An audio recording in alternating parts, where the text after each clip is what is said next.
So ngayon ang January 3, 2025. So update tayo dito sa may Alterado General Hospital. So ito yung coastal road dito sa may Ar Castillo. So ating update ito ngayon dito mula doon sa may Leon Garcia patungo dito. So nakikita natin okay na yung ginawa dito sa may Duterte.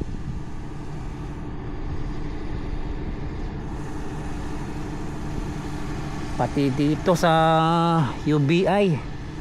Ito UBI. At meron ng nakapatong na girder. So ito yung update natin ngayon.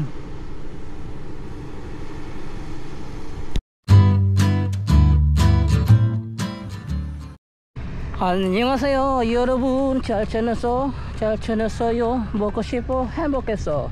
Welcome to my channel Crispy Core TV. Please subscribe, like and share. So third day ng January 3. So update tayo dito sa may Alterado General Hospital dito sa may Ar Castillo, itong coastal road na ginagawa. So update tayo ngayong taon. So let's go, tara. So ito na ngayon ang itsura no sa may Ar Castillo dito sa Alterado. So dito nakikita natin meron ng girder na pinatong dito.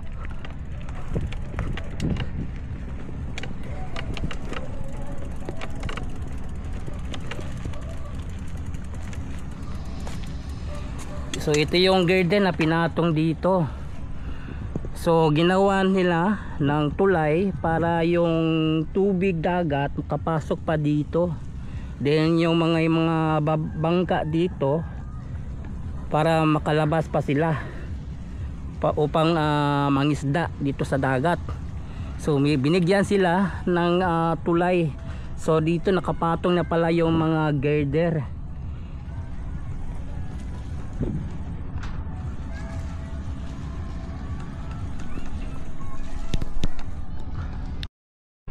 So ito yung ginawa ng UBI.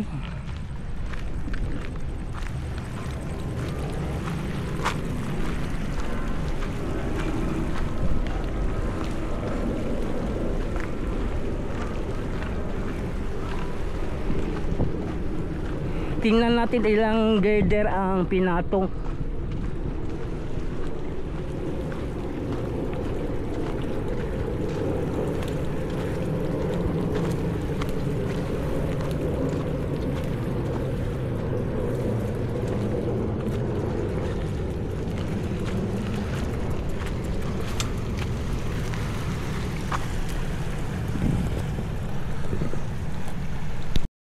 So ito yung pinatong nila dito no, itong girder. So bali mga 9 girder ang pinatong dito.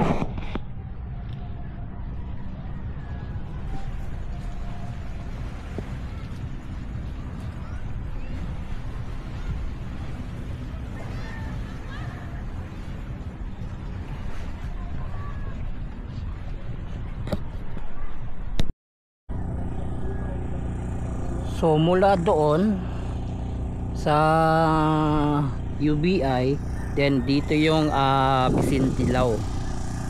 So ito yung ginawa ng Bisintilaw. Then ang next naman ang UBI ang tatapos patungo doon sa may Jerome.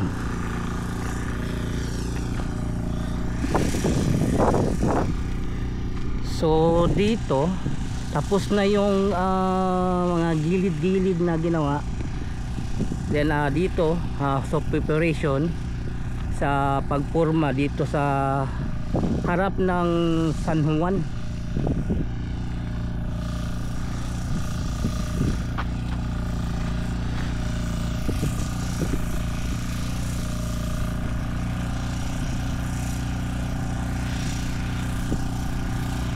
So nilalagyan na nila ng bakod dito banda sa may harap ng San Juan.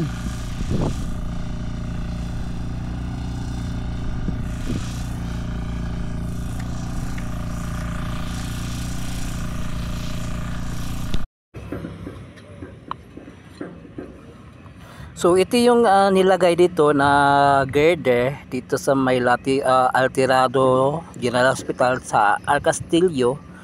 So ito yung ginawa ng UBI. So nakakabit na ng girder. 9 lahat na girder ang kinabitan dito.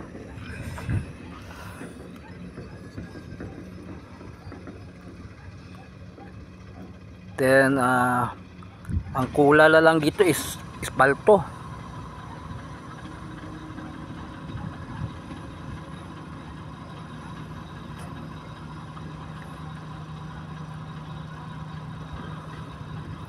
At dito man banda meron ding ginawa ditong box culvert sa ilalim nito.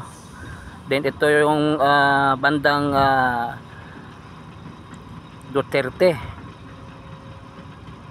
Then patungo ng Leon Garcia. Then Santa Ana Wharf.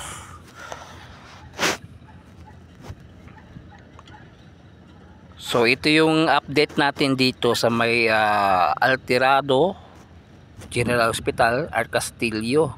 So ito yung ginawa ng UBI. So may 9 girder ang nakabit na dito.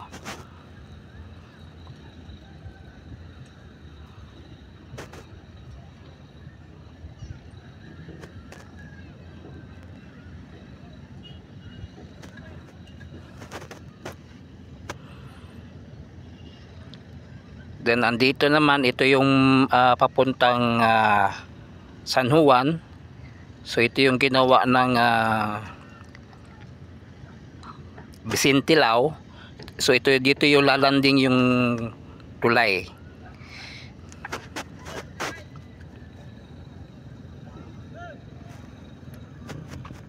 Doon banda naman sa bandang patungo ng Jerome, merong isa o dalawang tulay gagawin doon bago makarating sa Jerome. So yung may mga tambak nila doon, hindi muna nila pinatag kasi meron pang gagawing isang tulay, parang maliit yata. Then another na naman tulay para itong mga tubig dito, tubig dagat, makalabas, hindi magpundo dito. So bibigyan ng way para dumaan yung mga tubig dagat papasok dito.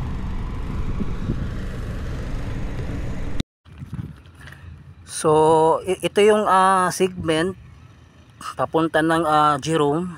So ito yung ginagawa ng UBI dito. So hindi muna nila pinatag yung mga tinambak nila na mga lupa dito. Kasi merong gagawin pa ditong parang maliit lang na tulay para lang yung makapasok yung tubig dagat dito sa loob ng San Juan. Then tambak na naman. Then another tulay na naman bago diretso sa may Jerome. So dito banda sa may tabi ng dagat, merong ginagawa dito sidewalk. Dito yung dadaan yung mga tao, mga bisikleta. Then doon nagbubuho sila ng saminto.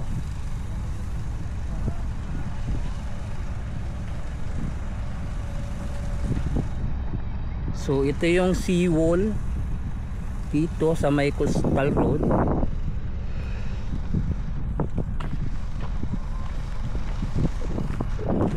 Then may nilagyan sila ng wake breaker. Wake breaker dito.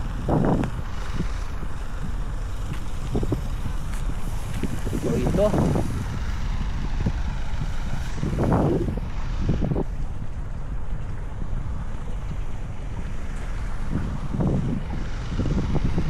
So So merong ginawa sila doon na box culvert doon para makadaan yung tubig dagat.